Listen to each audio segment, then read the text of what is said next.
News completa hoje 2 anos desde que foi impulsado para o cargo de Presidente da República. Analisando o desempenho do chefe de Estado, Tomás Vieira Mário diz que há frustração no seio da sociedade. O Presidente do Conselho Superior da Comunicação Social lembra que Filipe Nunes herdou dossiês complexos que ainda não estão resolvidos. Foi num dia como hoje, em 2015, que Filipe Nunes tomou posse como o 4º presidente de Moçambique independente. No seu discurso inaugural, o chefe de Estado declarou a luta contra a corrupção e a pobreza e o objetivo de alcançar a paz efetiva, considerando o povo como seu patrão. Neste momento, de pouco importa a opção política, ideológica ou religiosa de cada um. Assumo as minhas funções como presidente de todos os moçambicanos, disposto e disponível a escutar todos os setores da opinião pública. O povo é o meu patrão. O meu compromisso é de servir o povo moçambicano como meu único e exclusivo patrão.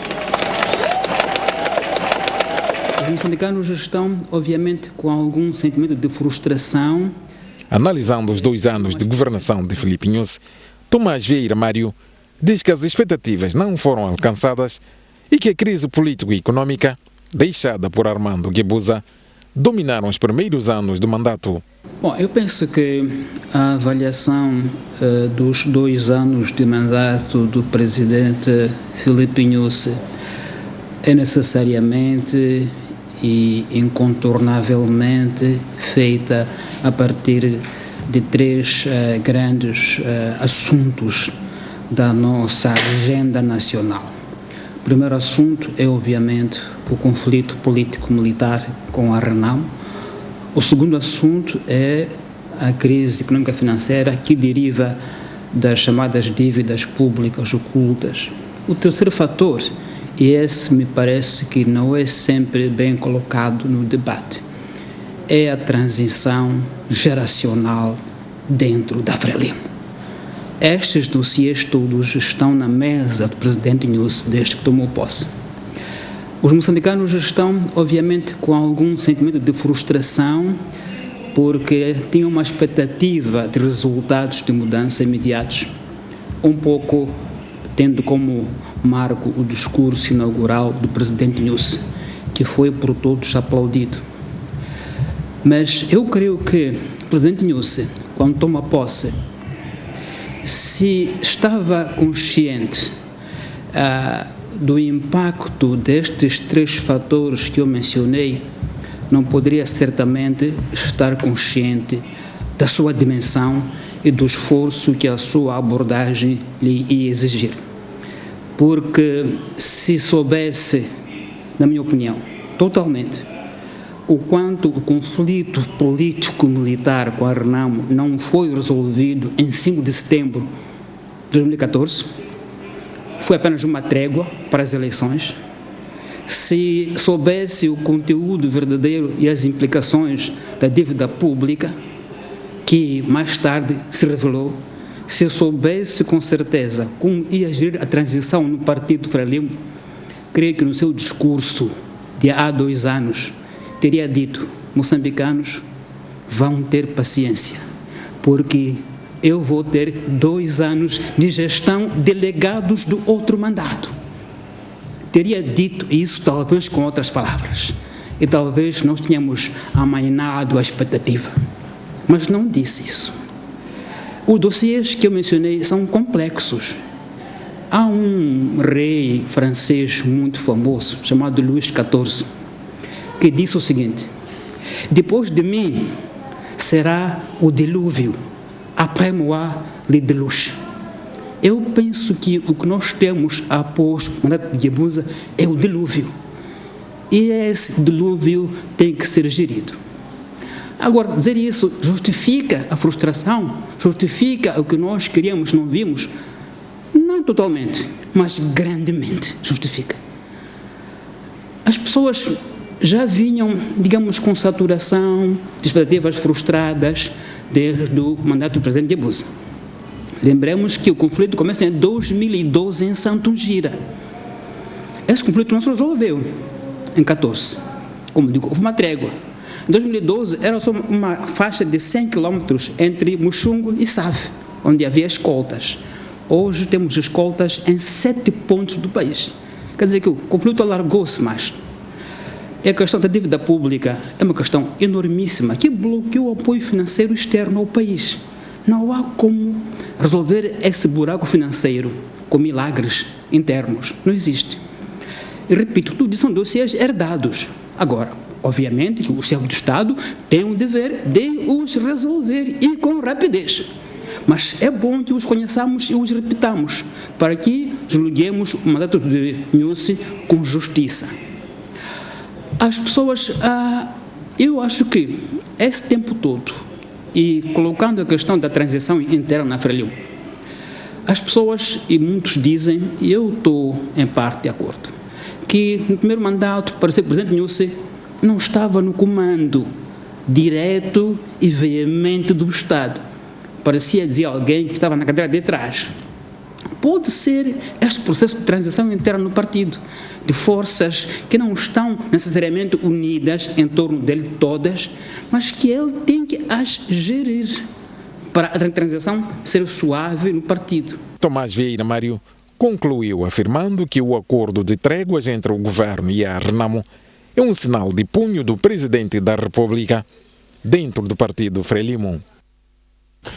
O partido Frelimo considera positivos os 2 anos de governação de Filipe Nunes. O maior partido nacional destaca os esforços para o fim da instabilidade político-militar como um dos marcos da atual governação. De acordo com António Niquis, porta-voz da Frelimo, os 2 anos de governação foram caracterizados por um misto de desafios, realizações e boas perspectivas para o futuro. Várias conquistas, temos vários desafios, mas também temos boas perspectivas. É preciso frisar que o governo liderado pelo camarada presidente Filipe Jacinto Nussi tem um plano, um programa quinquenal, e o balanço que nós fazemos é que, de fato, o plano tem estado a ser cumprido. Os esforços para o restabelecimento da paz efetiva no país é um dos marcos que, para a Frelimo, fica como nota de destaque. O mais alto magistrado da nação moçambicana, o presidente Filipe Jacinto Nussi, desde a sua tomada de posse, definiu a paz como uma prioridade e tem estado empenhadíssimo de forma incansável na busca da paz efetiva em Moçambique. E, portanto, através do diálogo, através desta cultura de aproximação das diferenças entre os moçambicanos, nós temos estado a assistir a um processo que testemunhamos agora, concorre para que Moçambique e os moçambicanos, sobretudo, possam circular livremente neste belo Moçambique, possam desenvolver as suas atividades de caráter econômico, social e político sem qualquer tipo de intimidação. E os restantes 3 anos do atual ciclo de governação, a Frelimo diz haver boas perspectivas para que, em letras douradas, Filipe Nunes entre nas páginas da história do país. Este é um governo que está virado para resultados. E olhando para aquilo que são os planos econômicos e sociais aprovados, mesmo com esta relativa situação macroeconômica que resulta também do cenário internacional e do regredir de parte dos apoios significativos dos nossos parceiros de cooperação internacional, conseguimos reinventar soluções internas e acreditamos que é possível materializarmos na íntegra. Isso vai efetivamente acontecer porque a Frelimo, quando promete, cumpre. E estamos, de fato, nesse sentido, muito entusiasmados. Renamo classifica os 2 anos de governação de Filipe Nunes como negativos e diz que houve lentidão na tomada de decisões. O partido de Afonso Dhlakama aponta a paz como o principal desafio do chefe de Estado. Sem rodeio e de forma direta, António Muxanga deixa a sua sentença aos 2 anos de governação do Presidente da República.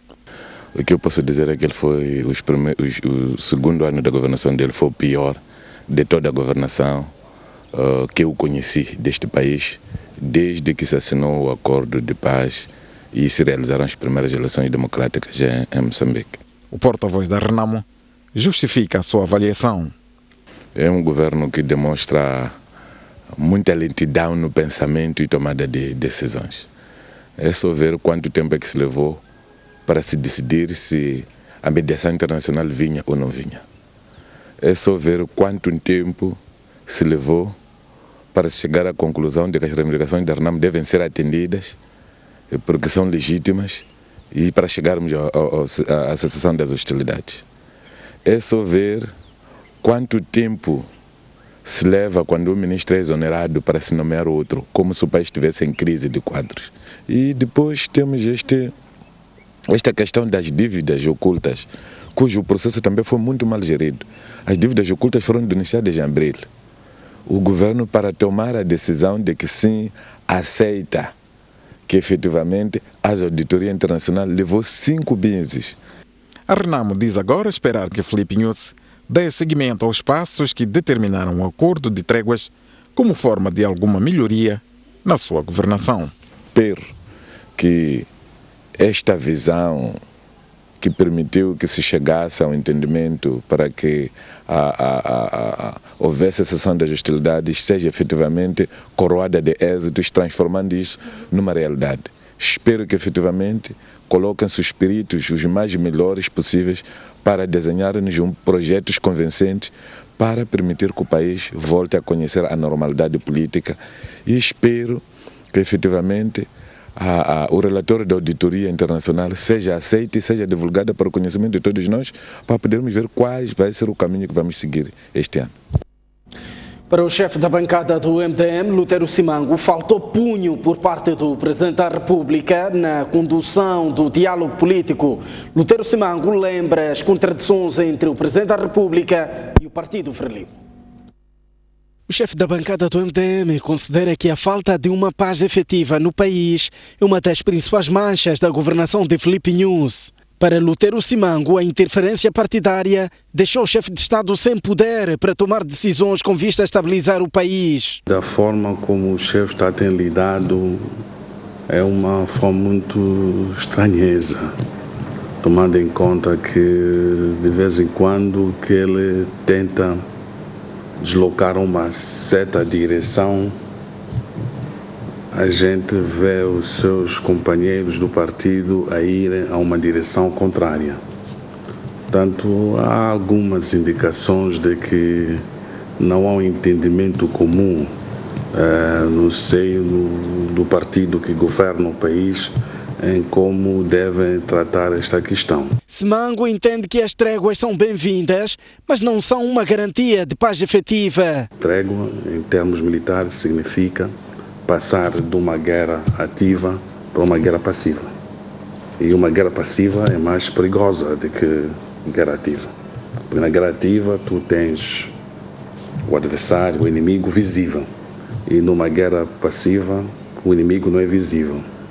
E numa guerra passiva todos os estrategas militares não dormem. Em relação às dívidas ocultas, Lutero Simango defende que Filipe Nunes deveria ter sido mais corajoso e deixar que o governo anterior fosse responsabilizado. Faltou coragem, faltou a determinação em resolver o problema. Porque em condições normais, o chefe do Estado devia ter tomado uma posição de ruptura e dizer que essas dívidas foram assumidas nestas e naquelas circunstâncias e tomar uma posição radical. O chefe do Estado não teve a coragem de dizer que estas dívidas não pertencem ao meu governo, pertenceu ao governo anterior, é por isso vamos investigar. Então faltou essa coragem política. O chefe da bancada do terceiro maior partido do país entende que a paz é o ponto de partida para a reconquista de confiança externa e do povo em relação ao governo do dia. Um antigo bastonário da Ordem dos Advogados, Gilberto Correia, diz que o desempenho do Presidente da República é mau e que é inegável que estamos na maior crise que o país enfrenta nos últimos anos. A avaliação do desempenho do Presidente da República, mais alto órgão do Poder Executivo, tem que ser avaliado também em função da situação do país. E é inegável que nós estamos, talvez, na maior crise que este país enfrentou nos últimos anos. Uma crise política, uma crise econômica, uma crise social, uma crise de valores, uma crise ética muito grave. E, portanto, não há como avaliar o mandato de alguém que tem essas responsabilidades de dirigir uma nação na chefia do Executivo sem como fazer a concordância disso com o ambiente de crise em que nós estamos. E, portanto, também não há, o Presidente Nyusi teve a amabilidade de nos facilitar a avaliação quando há 2 anos no seu célebre, mas também fatídico discurso de tomada de posse, nos disse ao que vinha e deu-nos alguns indicadores muito claros para nós avaliarmos aquilo que é o seu mandato. E ao longo destes 2 anos, o que nós temos vindo a acompanhar é um estado de coisas completamente dissonante daquilo que foi a promessa política contida naquele discurso. E tendo em vista a situação de crise do país, crise grave, profunda, assustadora, e a própria análise entre o prometido e o que existe de facto nesse célebre discurso, não podemos deixar de dizer que até agora o mandato do Presidente da República é um mandato, digamos, de medíocre a mau. No ar, o Jornal da Noite, edição de domingo, e vamos olhar para outras notícias. Inicia amanhã o julgamento do caso de agressão de Josina Machel, adiado no dia 16 de dezembro passado. O réu Rufino Licuco justifica o adiamento do julgamento, afirmando que foi notificado tarde, quando já estava fora do país. O caso de violência doméstica em que a vítima é a filha de Graça Machel inicia esta segunda-feira, um mês depois de ter sido adiado a pedido da defesa do réu Rufino Licuco.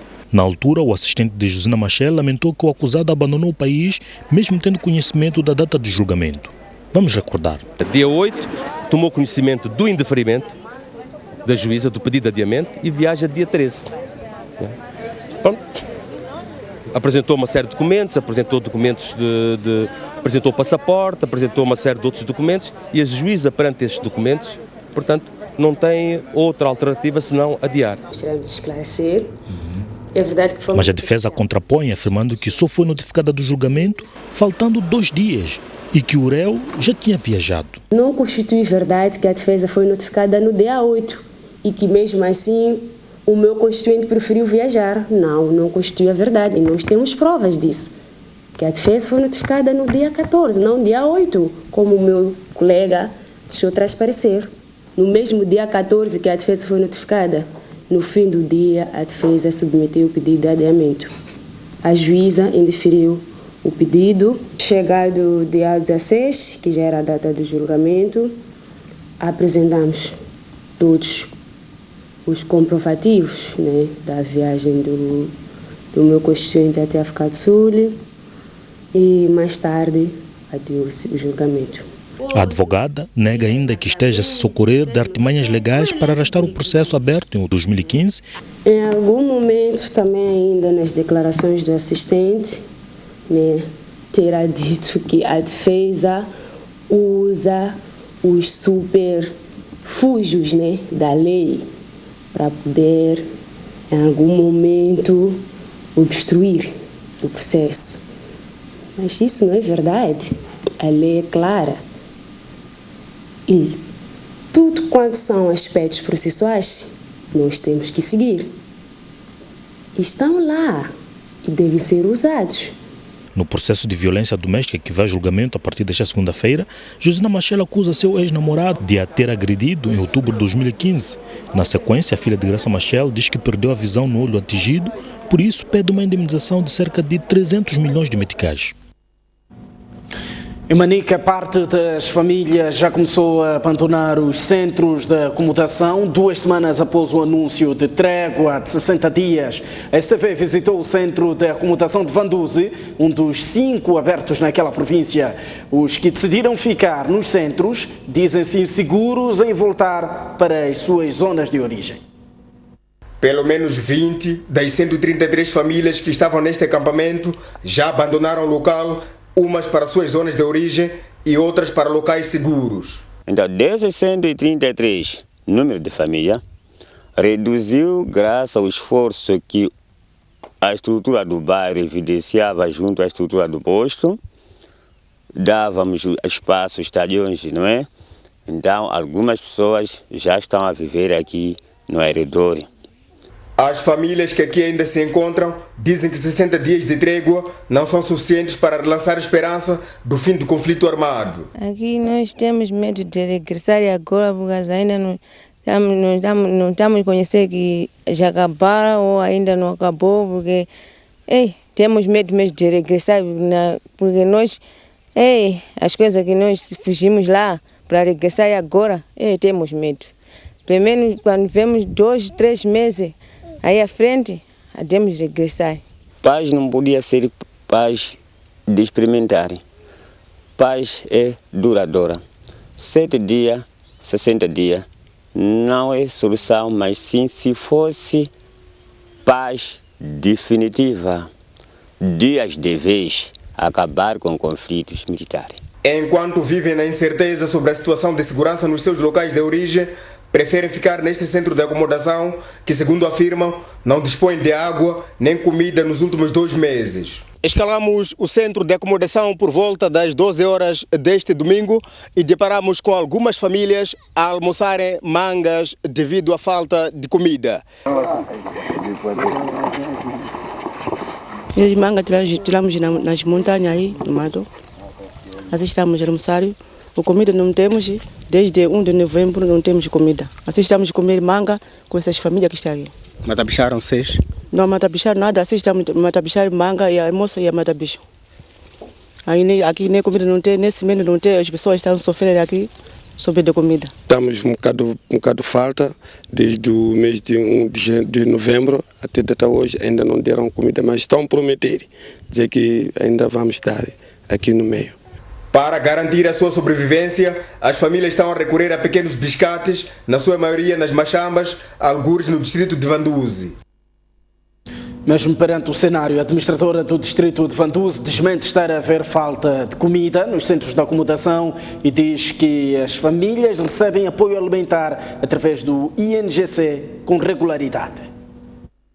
É verdade que algumas famílias já estão a abandonar o centro de acomodação, já estão a retornar às suas zonas de origem. Grande parte destas pessoas vinham da região de Punguiçu, localidade de Punguiçu. Sexta-feira tivemos a oportunidade de visitar esta localidade e constatamos com satisfação que, graças à trégua, as populações estão a voltar paulatinamente para a sua vida normal. Eulália Nhatitima nega que as famílias que ainda se encontram no acampamento de Vanduze estejam a alimentar-se de mangas devido à fome. A comida está sendo distribuída com regularidade e de acordo com o programa e planificação do Instituto Nacional de Gestão e Calamidades. Temos conhecimento neste momento de que segunda-feira próxima, mais uma vez, uma equipa do INGC far-se ao local para distribuir comida para aqueles reassentados que ainda não se retiraram do centro de acomodação. A administradora de Vanduze garantiu que as famílias beneficiarão de apoio alimentar enquanto estiverem no centro de acomodação criado pelo governo para albergar as vítimas do conflito armado. Estamos à porta de um intervalo, mas antes o estado tem para as principais cidades moçambicanas. A capital do país, Maputo, terá uma máxima de 27 graus e uma mínima de 22. 28 graus de máxima para Xai-Xai e 24 de mínima. Inhambane terá uma máxima de 29 graus e uma mínima de 22. No centro do país, Tete terá uma máxima de 34 graus e uma mínima de 25, 29 graus de máxima para Chimoio e 21 de mínima. Beira terá uma máxima de 33 graus e uma mínima de 25, enquanto que Quilimane terá uma máxima de 35 graus e uma mínima de 24. Seguimos para o norte do país, Lixinga 24 de máxima e 17 de mínima, Nampula 33 graus de máxima e 23 de mínima, Pemba terá uma máxima de 31 graus e uma mínima de 25. Até já.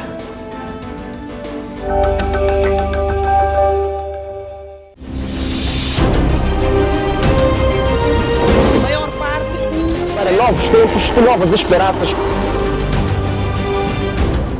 A grande questão agora é tentar perceber como é que uma obra tão recente desabou.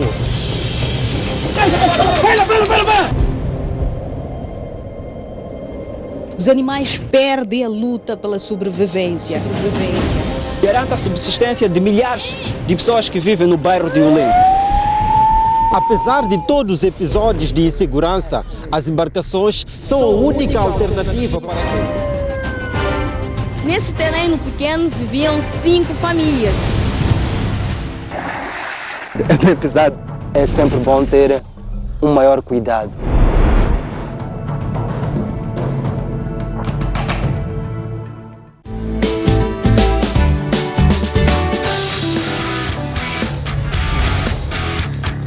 Apareceu uma mancha no seu rosto e está preocupado porque não sabe o que é. Já ouviu falar sobre uma determinada doença, mas não sabe quais é que são os seus sintomas e onde procurar tratamento. Está preocupado com a sua alimentação e insatisfeito com o seu corpo. Dificilmente consegue-se perceber que a pessoa está com desnutrição crônica porque os sintomas ou os sinais não são visíveis. Desnutrição crônica é um dos grandes problemas porque não dói. É recomendado uma visita periódica ao dentista. Uma das maneiras de prevenir a doença renal é tratar, portanto, a doença de base. Durante o período em que está a usar o anticonceptivo, a mulher não engravida. A resposta para estas e outras questões encontra aqui toda segunda-feira, quando forem pontualmente 10 horas, na STV Notícias.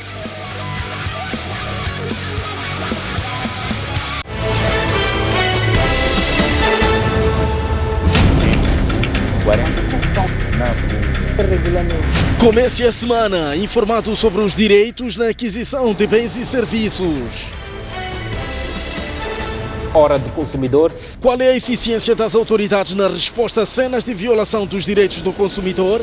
É uma realidade. Isto não é segredo para ninguém. Na função pública, a corrupção é crime. Mas a minha questão agora é: estou nervado porque fiquei todo dia sem trabalhar, porque mesmo o operador tinha problemas técnicos. Quando a gente tem que reclamar, a própria burocracia não. Como agir perante flagrante quebra de direitos do consumidor? Nessas situações, qual é a garantia que é oferecer a lei? A própria lei estipula que quando o processo da adjudicação não lhe favorece, tendo os fundamentos, pode reclamar. Temos que usar de todos os meios, esgotarmos todos os meios que o Estado dispõe para que a gente possa ter os nossos direitos satisfeitos.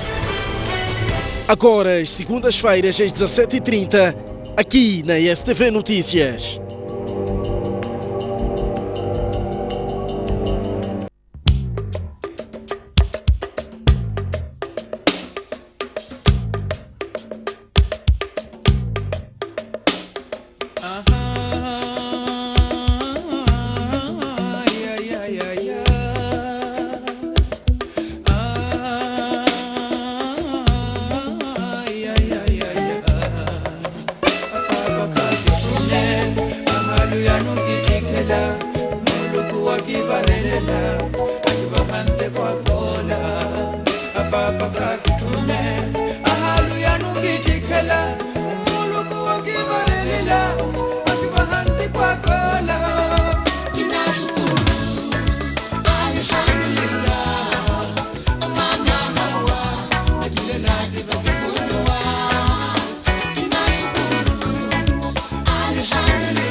combate ao crime.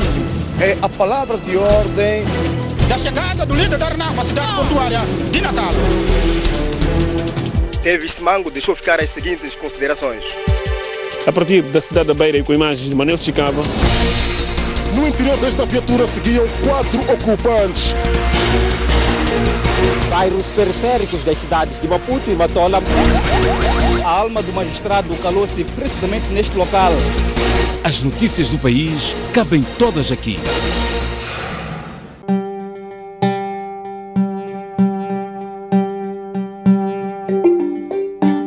O Parque da Gorongosa é uma das histórias de maior sucesso em termos de preservação e recuperação da vida selvagem em África. Como moçambicano e como líder de um banco moçambicano, tendo no nosso ADN também a preservação daquilo que é nosso, daquilo que são os nossos valores, achamos que é um orgulho enorme nós estarmos a apoiar o Parque da Gorongosa por todo este trabalho de recuperação que tem sido feito. Não só pelo trabalho que tem desenvolvido, mas também pelo apoio que tem dado às comunidades, pela educação, pela capacitação, pela proteção da saúde, mas acima de tudo também a nível de todo o trabalho de preservação da natureza e da vida selvagem. Para o Banco Único apoiar a equipa de combate à caça furtiva, os seus 130 homens e o trabalho diário, heroico que fazem todos os dias, é muito importante na preservação não só da vida selvagem, mas também da mensagem que passamos para novas gerações e para as comunidades. E que possam as novas gerações olhar para a vida selvagem de forma diferente e elas próprias possam proteger e usufruir da beleza que este parque tem. E isso muda tudo.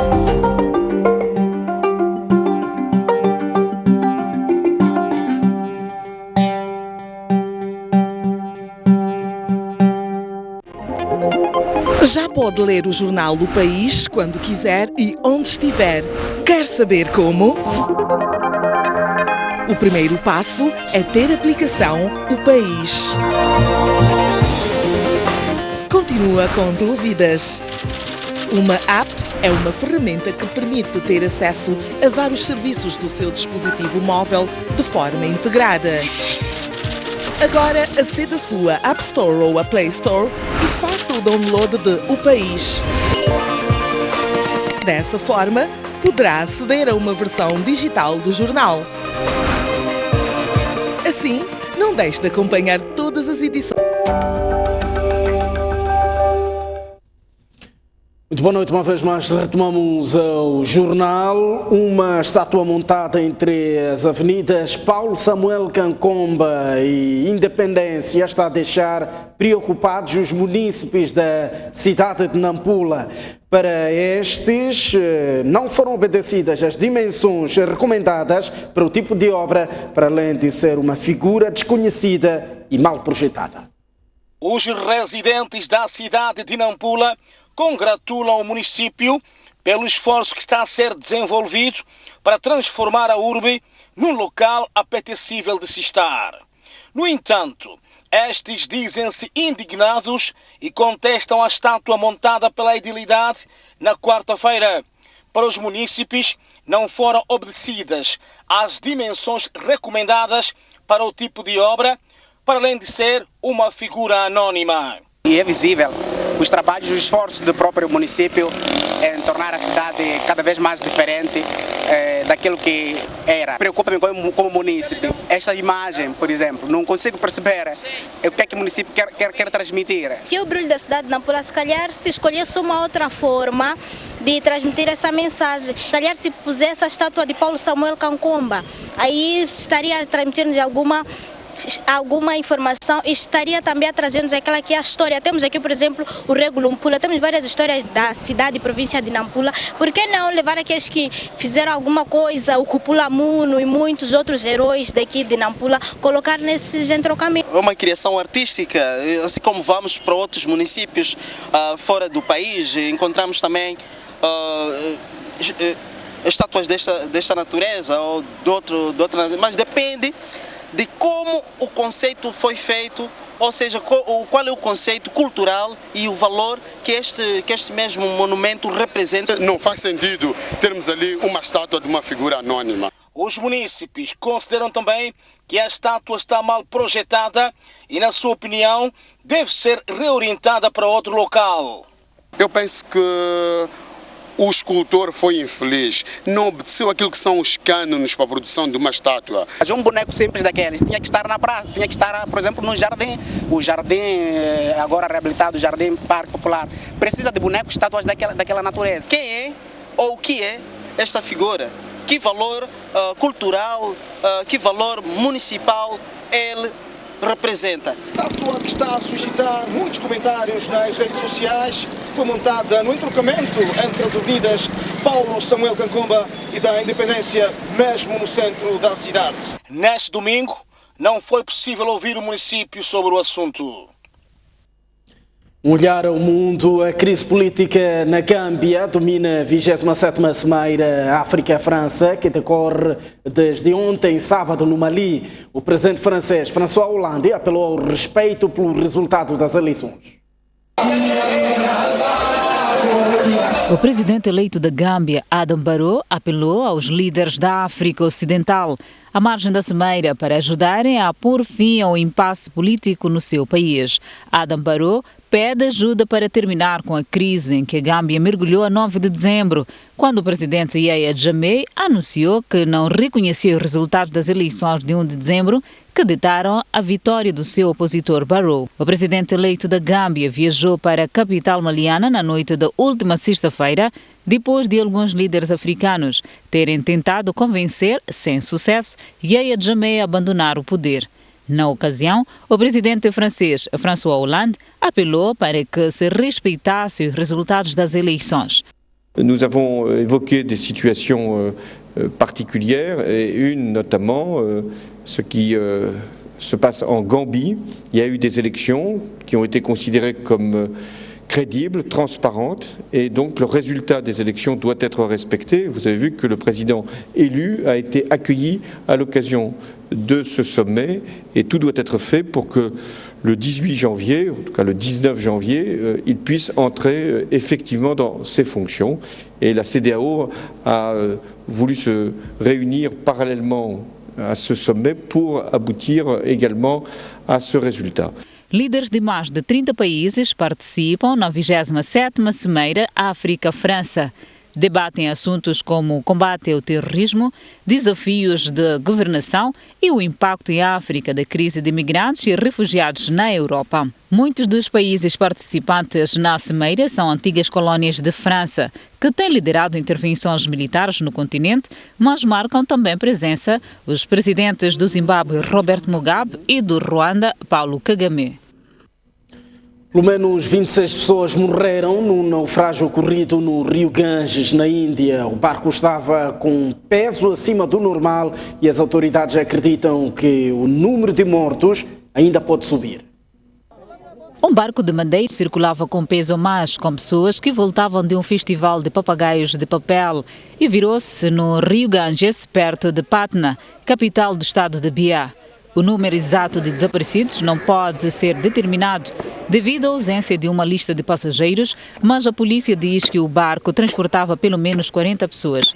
Equipas de resgate continuam à procura de sobreviventes, segundo o secretário adjunto da Autoridade Estatal de Gestão de Desastres. Os trabalhadores tiraram 22 corpos durante a noite de sábado e na manhã deste domingo outros 4 corpos foram encontrados. O barco virou-se não muito longe da costa. Algumas pessoas conseguiram nadar até estar em segurança, mas receamos que o número de mortos possa ser muito superior, acrescentou o secretário adjunto. Os acidentes de barcos são comuns na Índia, maioritariamente devido ao excesso de passageiros, fraca manutenção das embarcações, falta de coletes salva-vidas e outros equipamentos de salvamento.